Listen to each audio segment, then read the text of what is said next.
Hey everyone, welcome to Weird Growth. Stepping in for Cam today, Jack from Ammo here. And with me today is Mihailo Bozic from Envited. Hello, hey Jack, great to be here.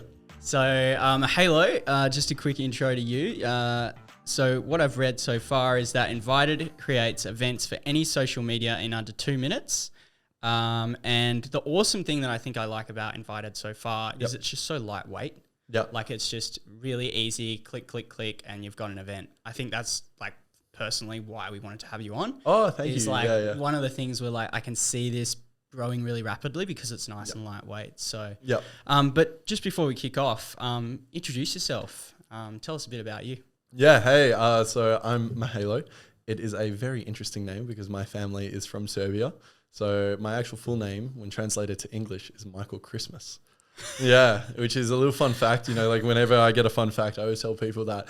Yeah. And I always say, like, you better be nice to me because my dad is Father Christmas, right? Yeah. He will determine if you're on the... Yeah, exactly, right? Are you on his naughty or his nice list? Look, I'm definitely on my parents' like naughty list. Okay. I'm surprised I haven't got coal yet for any of my Christmases. There's plenty of that in Australia, don't worry. Yeah. Yeah, but I'm 22. And I founded Envited last year in May of 2021 with my good mate Jordan, basically because we were at uni. We were chatting with a bunch of freshers, first year students, and they told us they didn't use Facebook and they had no way of keeping up with uni events because they weren't on Facebook. And so we're like, why don't we build something for them? And kind of in our journey, we really realized that only 2% of teens are using Facebook. And so there's this whole generation growing up isn't on Facebook that can't really create events on any other social media platform. So we want to be that platform. Yeah, wow. Okay. So that's kind of, I guess, where it all came from. Yep. But before we get stuck into the rest of the story, we have a pop quiz on Weird Growth. Yes. If you were to start another company, completely different startup today from scratch, what would it be and why? I've thought about this, from time to time, and I reckon it would be a cryptocurrency that becomes the reserve stablecoin of the world. Because like my background, when I was at uni, I studied finance and economics. Yeah. And like I see cryptocurrency very much as being a very good future financial asset. Yeah. And what you find is a lot of stablecoins at the moment are actually pegged to real life currencies, which means that stablecoins therefore can be affected by central banks. Okay. And so it would be really cool to actually create a currency for the whole world that wasn't pegged to any one single currency, but maybe multiple currencies all at once that are actually fluid. And so that way, if some reserve bank comes in and really makes some drastic monetary policies, that currency can be swapped out for another one. And so this stable coin really remains as stable as possible. And you could use that in any country. Cool. So how is that different from Bitcoin? Because wasn't that kind of the goal of Bitcoin? Yeah. So one thing with Bitcoin is that the actual price of Bitcoin can change over time and it fluctuates a lot. Whereas like with stable coins, it really remains stable. Like the value remains as is. And so that builds trust within people. The other thing is Bitcoin has quite high gas prices. And so very much would want to build this stable coin so that it has lower transaction fees, similar to those of Solana. So it's really, really cheap for people to use and to actually transact in mass volumes. Right. Okay. Yeah. Cool. Yeah. Well, that's a pretty ambitious one. Yeah. It's very different to Envited. Yeah. I was going to say, like, it's definitely one of the more intensive sort of new companies that we've had. Yeah. What was, I guess, you sort of covered the original problem you were trying to solve with Envited. Yep. But I think another interesting point in your story so far was we first met again when you were doing Envited at a startup weekend. Tell us a bit about that and I guess what happened over the course of the weekend with Envited. Yeah, I mean, that was truly like the first weekend that we actually properly created something for Envited. I had that idea since February, but then in May was when we had TechStars startup weekend. In that weekend, we built a prototype. So over the Friday, Saturday, and pitched it on the Sunday. And I shared it to my Star Wars meme page, Just Jedi Things. And we had 1,400 people sign up to use Envited, which ended up with us like winning the TechStars startup weekend. But it was really cool to see that such like a different audience, like a Star Wars meme page audience, would still be really interested in this idea of Envited. And I think that for us was the biggest validator. And what I got out of most from my time there was, people actually do want alternatives, and you can even pitch it to a complete group of strangers who follow Star Wars, and they might like your idea and sign up. Yeah, and I guess that's a beautiful thing about the Startup Weekend as well, is it kind of forces you to go outside your comfort zone, talk to people, pitch a new product, something they haven't heard of before, and just to see if they like it. Yeah. So that's really fascinating how this like random network that I guess you'd built up over the years. Yeah.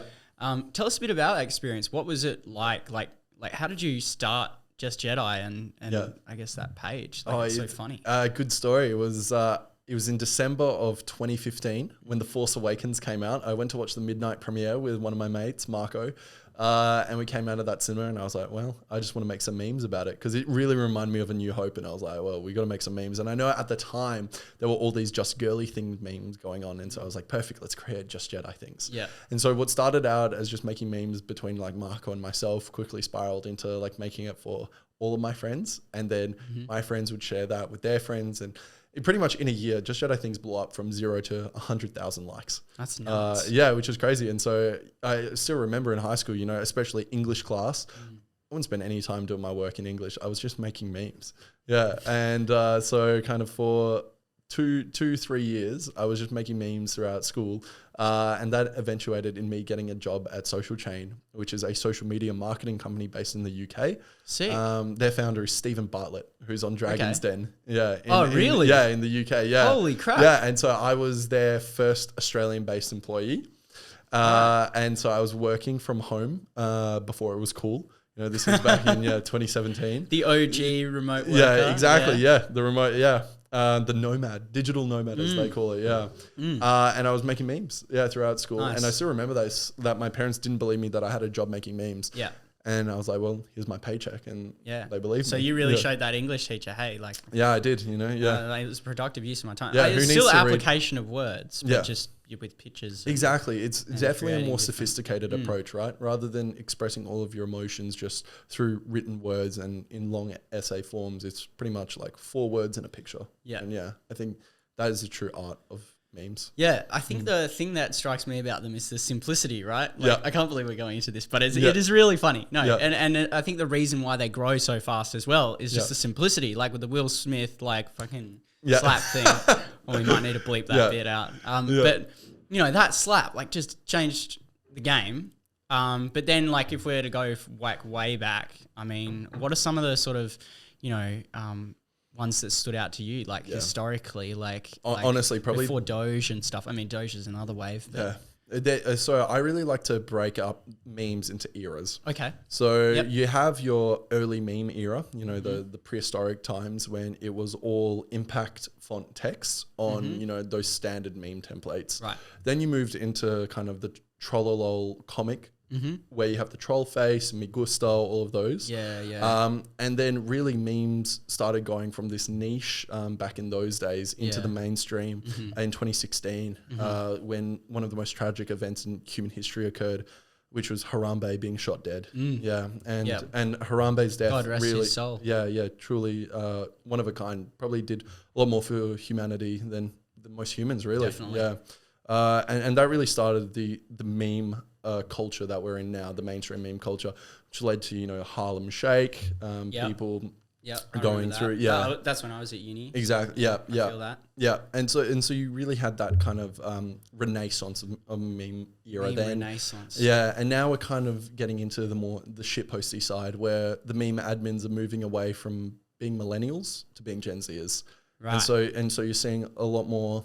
Definitely different humor. I can't say there's any. It's kind of depressing. Yeah, that's what I find. This is the thing with memes; they evolve and change over time. If you think about it, they've changed so much in 13 years since 2009 to what they are now, and it's like that's just the culture of the internet. What do you think it was about like Harambe that just like made him so big? Like obviously a big black beast of a gorilla. Yeah. But what do you think it was that why did he touch humanity so much? I think about this daily. Really? Okay. Yeah. A lot of people miss him daily. Yeah. I know. So definitely on the anniversary of Harambe's death, I light a candle in his honor. But I think with Harambe, one of the things about it was it was just such an absurd story. You know, like a kid falling into a gorilla's cage and the gorilla taking care of the child. And maybe humanity wasn't prepared to see apes actually express emotions and care for children. And really the bad side of humanity came out when they shot Harambe dead. And, you know, those people that felt the emotion towards him just decided, you know what, it's time to right this injustice by honoring his legacy through memes. I mean, they warned us in Planet of the Apes, didn't they? Yeah, They warned us a lot. Yeah. I do have to bring us back to growth marketing though now to that detour, but it was good chat. What do you think it taught you though about like growth? Like, what do you think running a meme page? Yeah. Like, what do you think it was that what do you know about marketing now that I guess you didn't know before you had the meme page? It's harder to get to 1,000 likes than it is to 100,000. Right. Okay. Yeah. So it's really that initial. How do you get that initial momentum? Because that's where most people give up. And I know for me, that's when you have to do non-scalable things. Yeah. Okay. Yeah. And so examples were when I started Just Jedi Things, the first few memes that I was making, I would message every single Star Wars meme page, right? Whether they had 20 likes or 11,000 likes. And I was like, please, can you share this?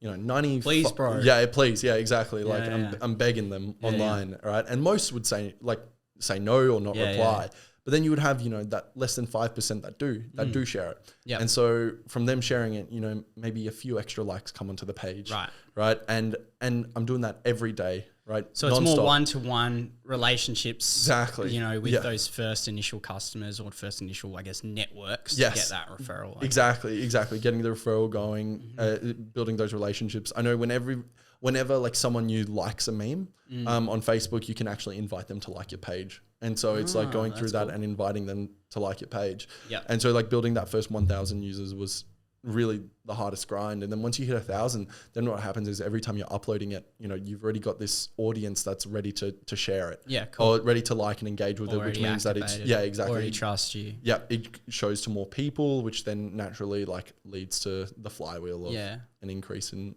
the number of followers. Yeah, cool. Yeah. So are you still running that page now with Envited, or does it kind of just take care of itself? Yeah, I still post from time to time. Yeah. Definitely not as much as I did before, but you know, Just Jedi Things, absolutely my baby of a meme page, and I still love Star Wars, so I'll still keep making memes. Cool.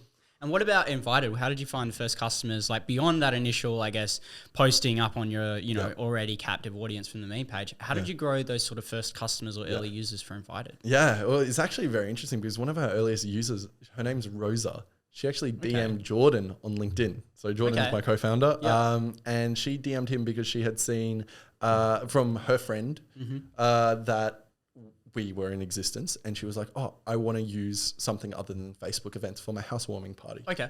And it was really cool because Rose is based in San Francisco, right? Oh, wow. Like I have no idea who she is, like never just met her. Random. Like what does she do? Like she's a founder. She's a founder as well. She's a founder, in San Fran. And she had just seen us through LinkedIn. God bless LinkedIn's algorithm. Oh man. Yeah. That's nuts. And so when Rosa joined us, like when Rosa DM'd us, we were like, let's launch just for you. We hadn't launched at the time, and she was the catalyst behind it. And we were like, let's do it. And so she hosted her housewarming on there. Super buggy, super glitchy, but she still had it, right? Yeah. And she just gave us so much feedback.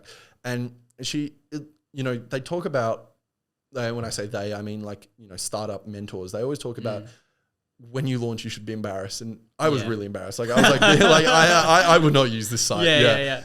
But she was keen, you know, like she loved it. And you got to find those people who are ready to use your product, even when it's crap, and they want to, and they'll give you that feedback, the invaluable feedback that you need to be able to iterate and improve and figure out what you need to prioritize.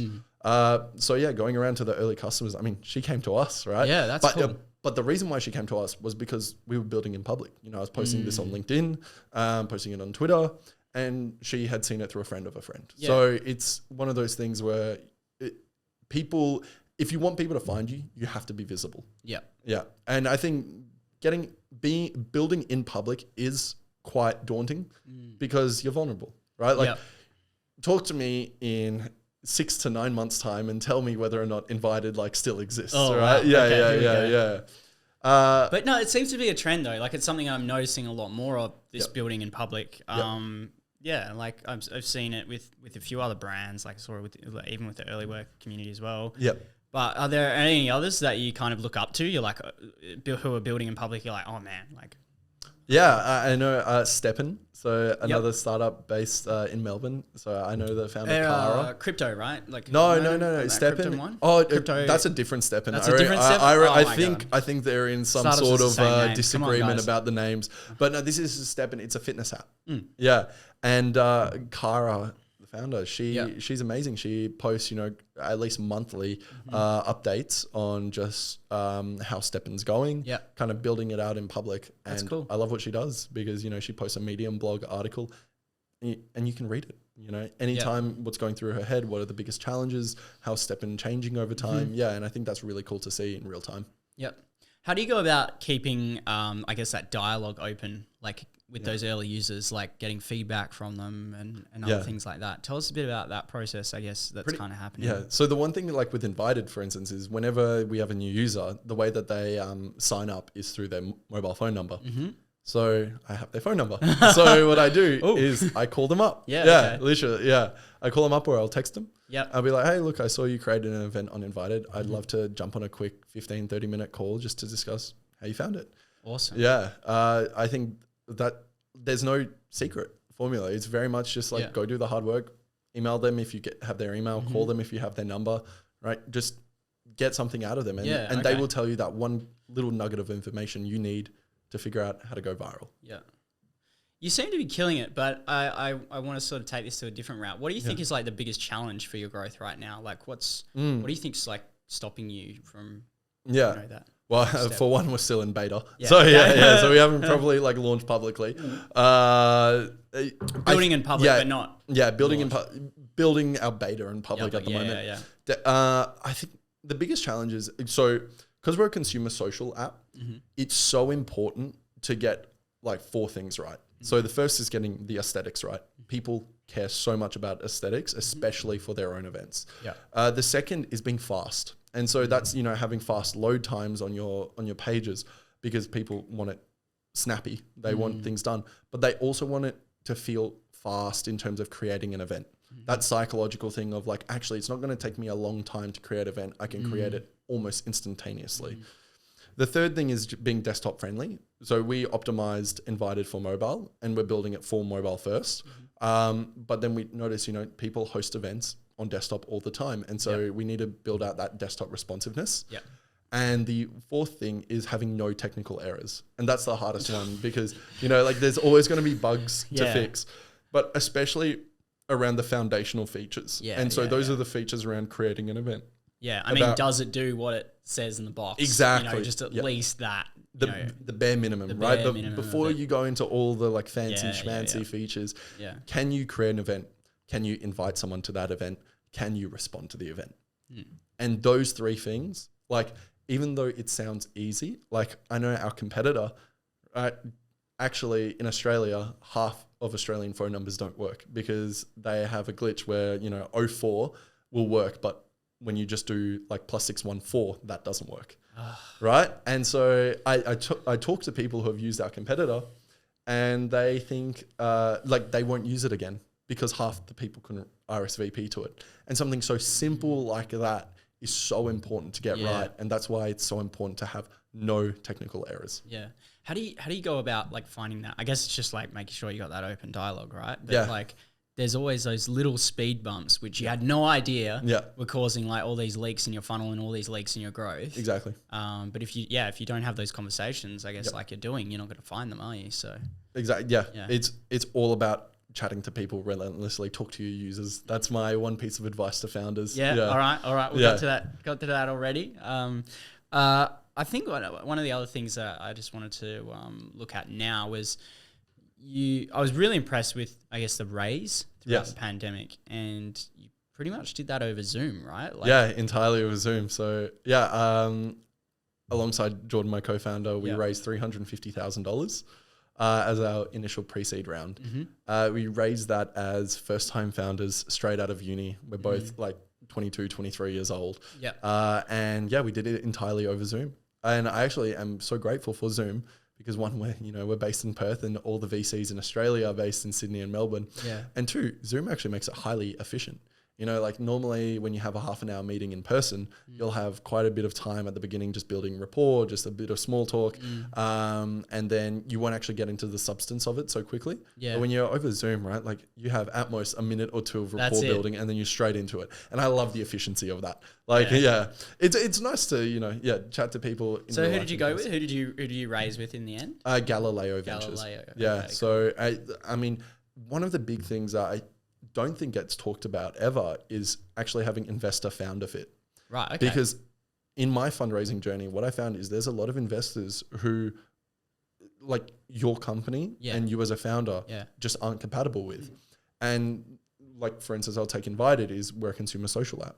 And so many VCs are very focused on B2B SaaS, right? And so therefore we can just eliminate them straight away. Yeah. So many of them are like, no, you're too early, pre-seed, or we only do seed or above, right? And so actually figuring out investor founder fit is super important, because Galileo loves to invest at a really super early stage and they love to invest in first time founders and founders straight out of uni. Yeah. Cool. And it's one of those things where the whole fundraising journey for me took 6 months with over, 80 meetings to just get one yes. Yeah, to get one person investing, right? Oh my God. And it's like you can actually make that whole process a lot more streamlined and efficient by figuring out or knowing what investors invest in who and what types of companies. Yeah, and also like the shout out to Zoom or the video call to be able to, just the function of the video call to be able to keep it quick and all of that as well. So that's awesome. Thank you. Like, the other stories I've heard about raising money is all about relationships. You got to build that over years. You got to build that trust. How did you build trust so fast over Zoom? Like, what was? Yeah, I think I know the one piece of advice I always got was, you're so energetic and it's really refreshing to see. Yeah. And I think that's one characteristic that stands out above like me pitching is, just being super high energy. And I think like that energy can be quite infectious and make people really like interested and engaged. And that's what you're doing when you're pitching. You're telling a story and you want it to be super engaging and super interesting. Yeah, for sure. And so, I think like with investors, after all, there is, that side to it that's relationship building. Yeah. But they are there to allocate capital to different startups, in different areas.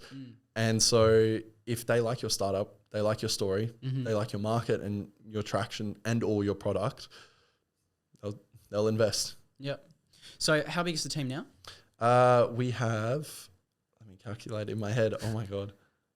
6 people. 6 people? 6. Wow. Yeah.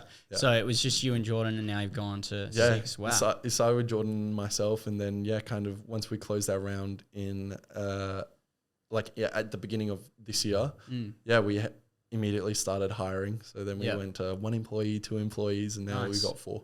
Yeah. Tell us about that process. Like, how did you go about finding those first hires, and what was it like? So especially being like a younger founder too, because you don't always have that huge network of people who are just as excited about what you're building as you. So I think actually that's the one benefit of being young and being a young founder is you can attract people similar in age to yourself, because people who are in their 20s want to join a startup. Yeah.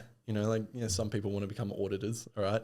But I'm going to say if you could choose between working at a startup and working as an auditor, I think most people would probably choose working at a startup, right? And so I know our first employee, Alicia, she's our product designer. Yeah. She actually joined us months before we raised, just to help us from time to time with designs. And kind just as a contractor, not even contract. She was just volunteering. Like, I want to help you guys because what you're doing is sick. Yeah, I want to get some experience. Best. And then as soon as we raised money, we were like, "Hey, Alicia, do you want a job?" And she was like, "Yes." So we hired her because she was keen to just design for us. Yeah, cool. Now, in terms of like having that full hiring process, I know when we were hiring our first developer, we needed a front end dev because I was saying we need great aesthetics. And so we looked at different sorts of hiring processes. We just wanted to figure out what the most efficient one was. And kind of there were a few things to it. The first one was when you're hiring, you should always cast a wide net. So you should try reach as many people as possible, because the more people you reach, the more people will apply, which then in theory should lead to more, to better candidates applying. Yeah. And so I know in that first step, you know, rather than just making a LinkedIn job, I made a full LinkedIn post, right? And I made this LinkedIn post about, hey, this is who we're hiring. Yeah. I put in what the salary info was. A bit more effort, you know. Yeah, exactly. Yeah. A bit more effort. And I think that post reached 12,000 people. Wow. Right. And then I posted in different Slack channels. Yeah. So there were some startup ones in Australia, like Early Work. Mm-hmm. I know I posted in, I got friends to post in StartMate Slack channel. Yeah. I then posted in different Discords because we were hiring for developers. Yep. And so you got to go where developers are. Developers are in Discord. So I posted in a few like uni clubs because we were hiring for a junior front end developer. Yeah. And altogether we had 100 different applicants. And so what we did with those applicants was the first thing was we wanted to get them to do a technical assessment. And so because, you know, it's all well and good for someone to be a really good cultural fit, but after all, we need someone who can build, right? And so that was like the first challenge. And we wanted to make that, we wanted to make it the type of challenge where only the top 10% of people who applied would actually pass. Yeah. And so you made it quite like hard. Exactly. Not like an easy just assessment. This isn't just like a tick the box thing, sending a video and then, I don't know, some psychometric test. It's like, can you actually build or say what, you know? Oh, the other thing I forgot to mention was like when people were applying, I didn't care about their resume. I just wanted them to say, hey, if you're keen to apply, all you need to do is this technical assessment. Yeah. That there was none of like I didn't look at anyone's backgrounds or anything like that, their previous experience, because all that mattered to me was, can you do this technical assessment? If you can, sweet, let's go for an interview. And this technical assessment was really practical. That was the other thing. So it was about like the day-to-day stuff that people use. So it was 4 hours long, right? It's a long one, but it's what people are expected to do if like they were going to be part of Invited. And I think that key of keeping it practical is super important there. And so of those 100 people that applied, I think around 50, 60 actually did the assessment. And 11 of them ticked all the boxes and we were like, sweet, let's do a technical interview then. And so the technical interview was to see who actually knew the stuff that they were coding and who had maybe gotten the help of their friends to do it. Okay. Yeah. And so from that technical assessment, I think about 5 or 6 got through to a cultural interview. Okay. And so that interview was really just a chat, just like what we're having right now. Yeah. And it was just to see, you know, like we're going to be working with this person for 8 hours a day.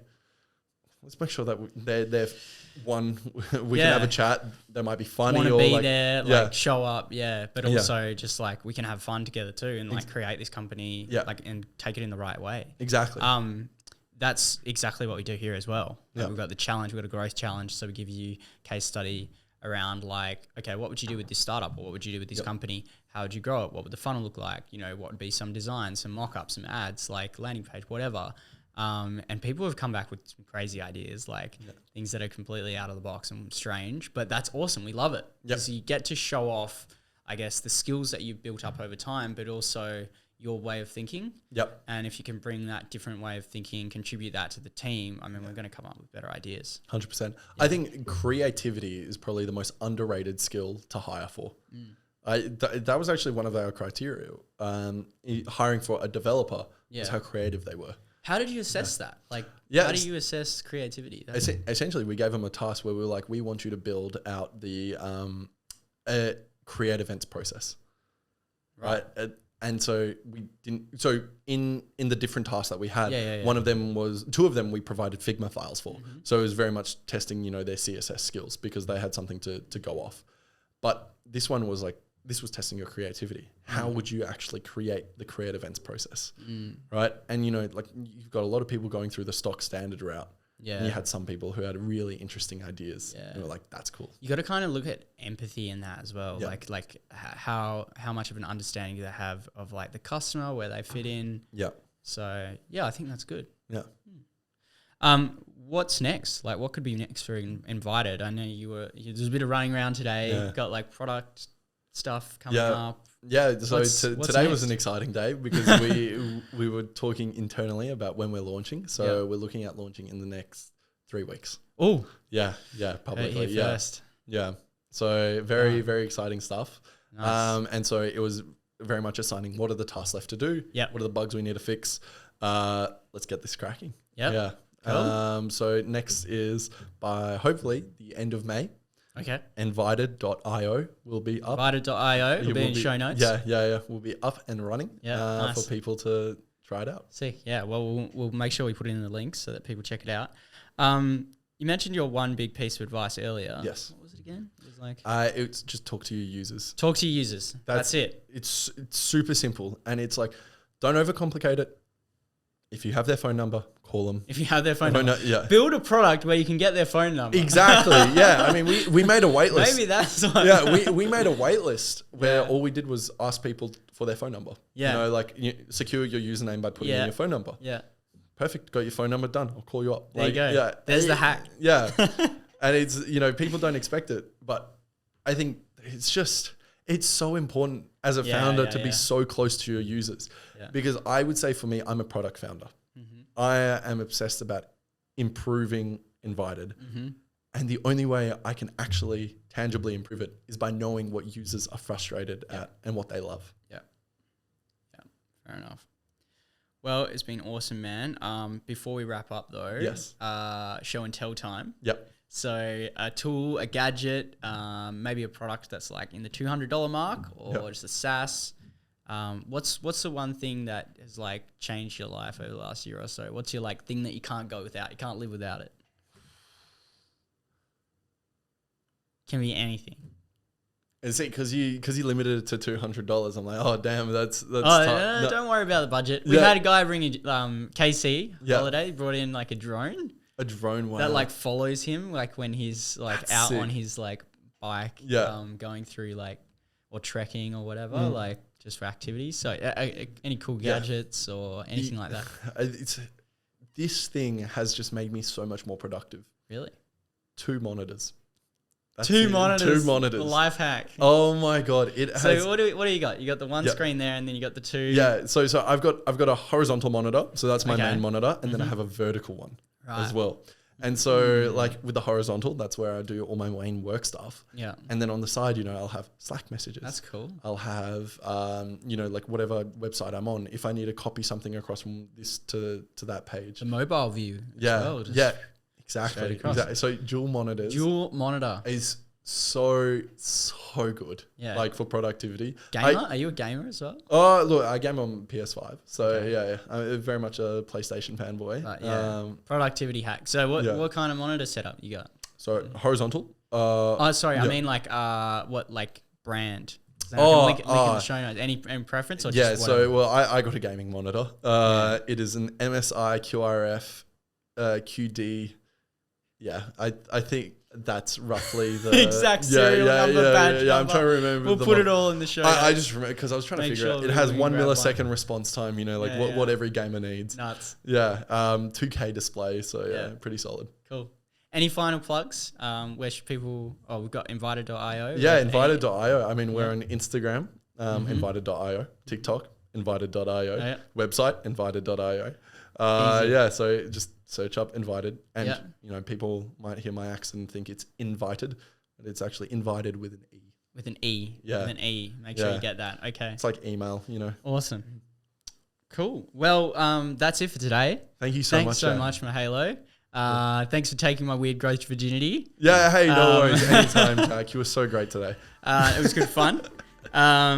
And if you guys want to keep watching the show, see more episodes, like and subscribe. We're on YouTube, Apple Podcasts, and Spotify. Give us a rating as well. Hit the stars and hit the bell as well so you get notified when new episodes come out. But thanks so much, man. It's been fun. See you later.